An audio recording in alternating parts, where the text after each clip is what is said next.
Ika-14 na estasyon. Ang muling pagkabuhay.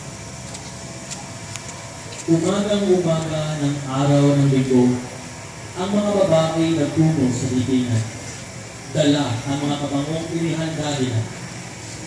Nang tumating sila, narat na nilang naigulong na ang batong nakatakip sa pintuan ng libingan.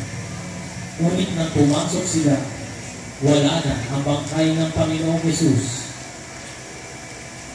Samantalang nagugulo ang kanilang isip tungkol dito, nakita nila at sukat sa tabi nila ang dalawang lalaking nakasisilaw ang damit.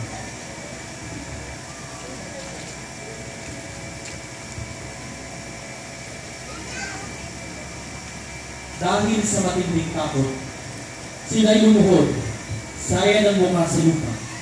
Tinanong sila ng mga lalaki, "Bakit ninyo hinahanap ang buhay sa gitna ng mga patay? Wala na siya rito. Siya'y muling nabuhay. Alalahanin ninyo ang sinabi niya sa inyo noong nasa Galilea pa siya.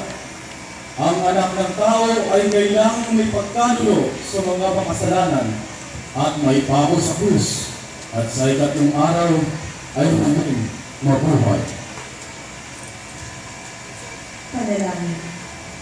Ang iyong mga kaaway ay nagbubunyig sa inyong pagkamatay.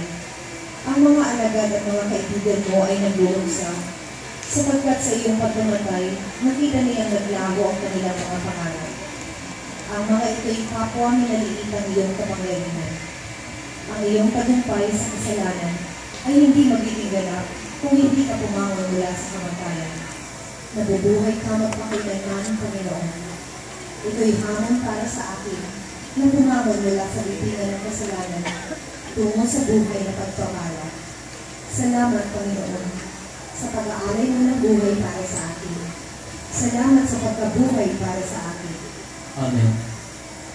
Ama namin, sumasalangit ka, sambahin ang ngalan mo, mapasa amin ang kaharian mo, sundin ang loob mo dito sa lupa para ng sa langit. Bigyan mo kami ng aming kakanin sa araw-araw, at patawarin mo kami sa aming mga sala, para ng pagpapatawad namin sa nagkakasala sa amin.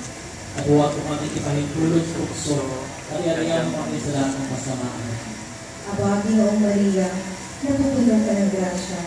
Ang Panginoong Diyos ay sumasa iyo, bukod kang pinagpala sa babaeng lahat, at pinagpala naman ang iyong anak na si Jesus.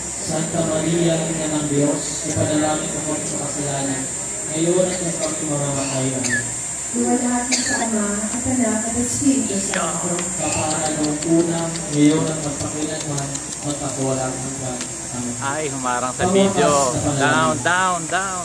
Makapangyarihan at walang hanggang Diyos, namatay at natagumpay na muling nabuhay ang iyong bugtong na anak para iligtas kami sa aming mga kasalanan. Sa iyong kabutihan, muli mong buhayin ang iyong mga tapat na nananampalataya upang makiisa sa Kanya sa buhay na walang hanggan sa langit, kung saan nabubuhay siya at naghahay kasama mo at ng Espiritu Santo magpa sa walang hanggan. Amen.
Excuse me. Pakiba pa.